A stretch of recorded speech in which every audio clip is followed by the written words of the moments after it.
Karen's father is quite wealthy, isn't he? Yes, when he passes, Karen's set to inherit a significant fortune. I reckon it could be around 100 million. Incredible. I can hardly wait. Once that happens, I'm hoping Karen might whisk me away on a luxurious vacation. Sounds delightful. Maybe I'll put in a request for a new car. James, what about you? Well, I've had my eye on a top-of-the-line gaming rig for ages. I wonder if I could subtly suggest it to her. Their conversation bubbled with excitement, oblivious to the solemn expression on my face just outside the door. I clutched my purse tightly. My name is Karen, and I first met my husband James at a bustling social club for professionals. Our shared interests sparked an instant connection, and we've been happily enjoying life together ever since. One day, my routine was disrupted by an unexpected call from my mother. Karen, your father has collapsed. What? My father, known for his jovial spirit and love for dad jokes, was the picture of health. He ran his own company with ease, making the idea of his collapse incomprehensible. Concerned for my father, I immediately left home and caught the next train to the hospital my mother had mentioned. My father was truly a gentle soul. Despite his busy schedule, he always made time for my brother and me, lifting us onto his shoulders and playing with us. I vividly recall his tears of joy as I read a letter to my parents at my wedding to James. The memory was etched in my mind.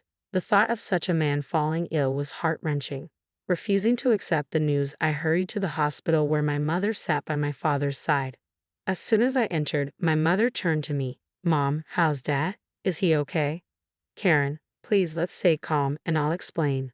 Facing my father lying on the bed, his eyes closed, my mother detailed his condition. He had collapsed suddenly at work, prompting an urgent trip to the hospital. Despite numerous tests, no clear cause for his illness emerged. Further examinations might yield answers, but they also posed risks to his already fragile state. Consequently, my mother had opted to halt the tests. It appears your father may experience paralysis on the left side of his body. So, he'll need ongoing care. Yes, that's correct. Despite the weight of the news, my mother maintained a composed demeanor as she spoke. My mother had already resigned herself to caring for my dad.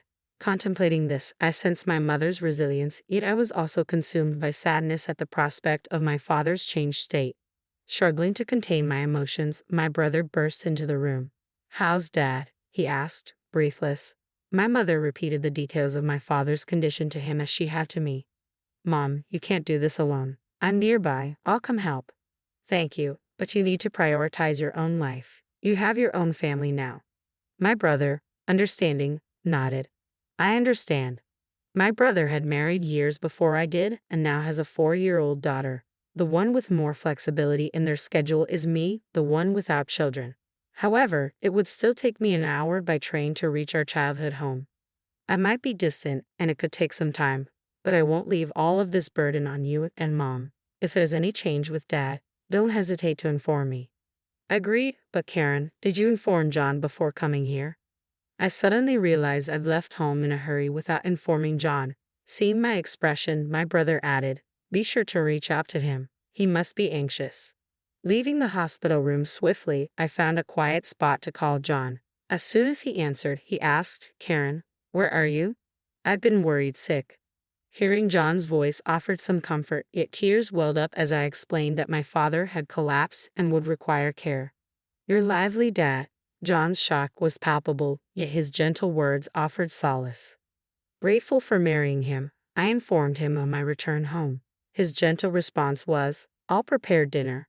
Take care on your way back.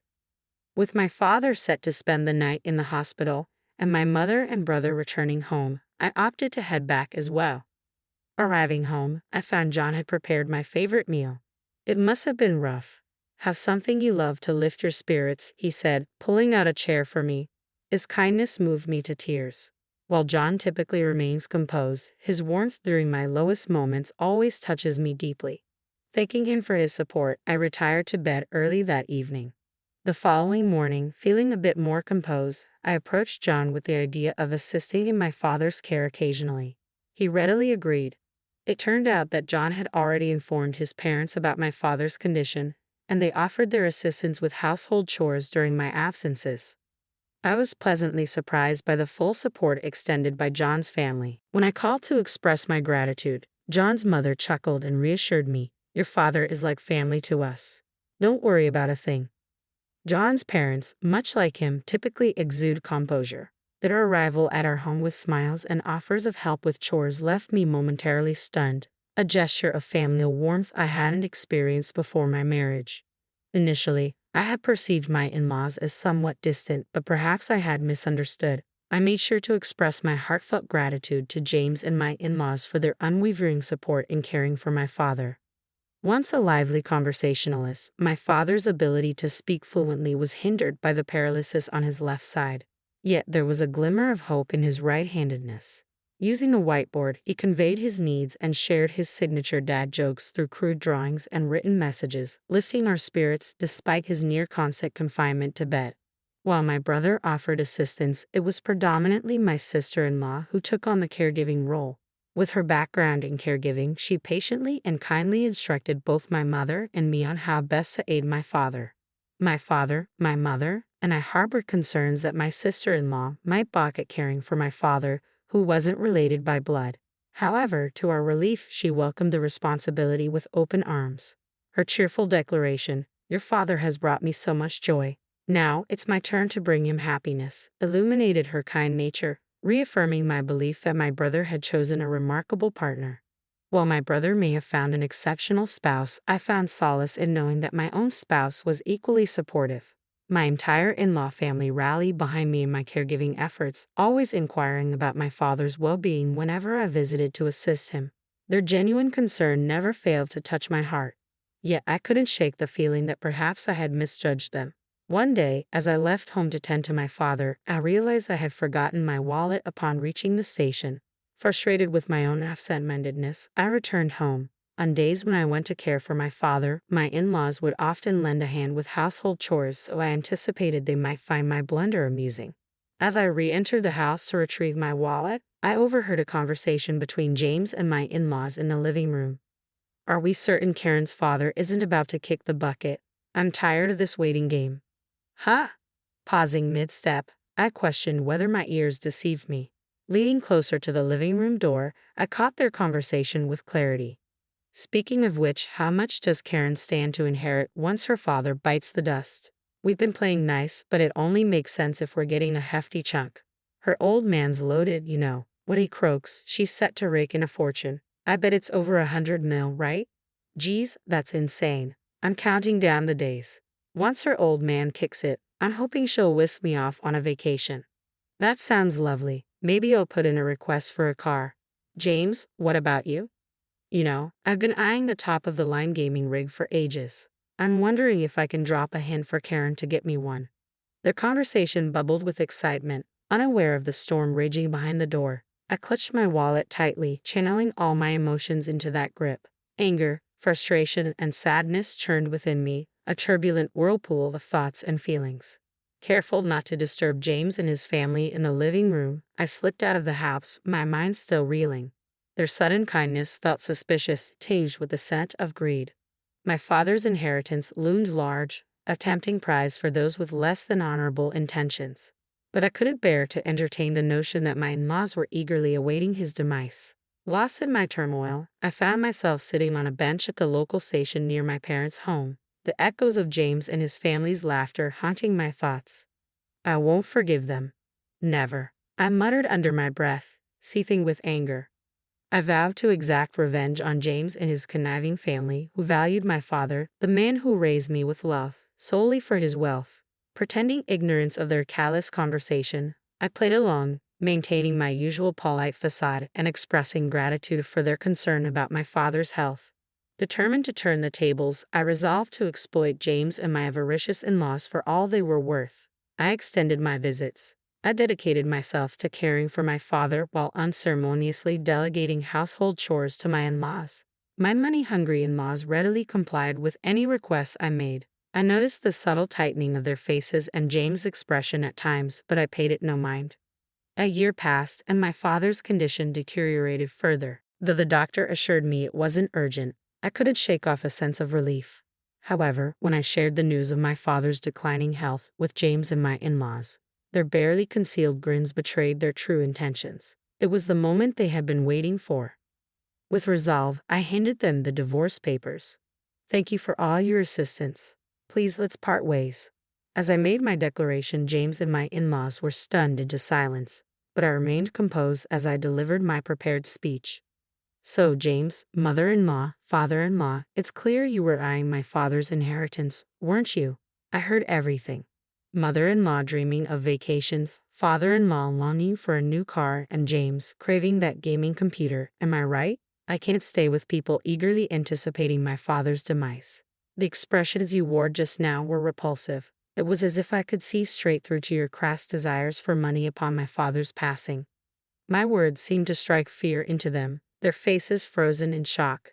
My in-laws remained motionless, while James, clutching the divorce papers, was at a loss for words, his mouth opening and closing in disbelief. It was clear I had no place in this household any longer. You can send the divorce papers by mail, but if you don't, I'll hire a lawyer. Please ensure it's done within a week, I informed James, my voice steady. After collecting the luggage I had prepared earlier, I exited our home. As the train gently rocked me on my journey back to my parents' house, I felt a sense of calm envelop me. Upon my arrival, my parents greeted me warmly. Having confided in my mother about the situation, she enveloped me in a comforting embrace, offering words of encouragement. It was a moment of vulnerability I hadn't experienced since I'd become an adult.